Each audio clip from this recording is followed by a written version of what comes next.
एवढी बैल कुठं चाललेत? चला तर काय विषय सांगते मी तुम्हाला. चला, आज थोडीशी धावपळच झाली. गुड मॉर्निंग, मी पूजा. तुमचं स्वागत आहे माझ्या दुसऱ्या ब्लॉगमध्ये.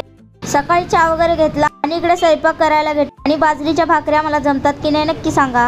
आवरून वगैरे गेले, शॉप ओपन केलं. त्यानंतर मिस्टरांना चहा दिला. मिस्टर चहा घ्या बोलले तर घेतलंच नाही मिस्टर. बहुतेक चहा चांगला झाला नव्हता म्हणून माझा मलाच प्यावा लागला. त्यानंतर चक्की घेतली खायला, ती पण एकदम कडू लागली बापरे. आणि कस्टमर तेवढ्यातच आलं.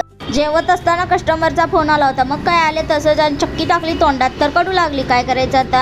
आणि कस्टमरला मी इकडे सांगत होती कसं ठेवायचे पाय वगैरे, तुम्ही पण बघून घ्या. आता जेवण झाल्या पळून आलते म्हणल्यावर भांडी तर घासायला जायला लागते. भांडी वगैरे घासले. इकडं आजीनं बसवलेलं मी दुकान बघायला आणि मस्तपैकी आले बघा भांडी वगैरे घासून. आणि इकडं बघा आले दुकानात मस्तपैकी. दोन्ही हँडल करणं लय अवघड असते बघा, बिझनेस आणि घर. अच्छा हमको सिखा रिया है. ते बैलगाड्यांचा असा विषय, ते यात्रेसाठी आले होते चिंचलीच्या. आता यात्रा वगैरे करून ते परतीच्या प्रवासाला चाललेले आहेत. अगरबत्ती वगैरे लावून घेतली मस्तपैकी. आणि आजचा दिवस इथं संपतो आपला. चला तर मग भेटूया नेक्स्ट ब्लॉगमध्ये. व्हिडिओ आवडला असेल तर लाईक आणि फॉलो करायला विसरू नका.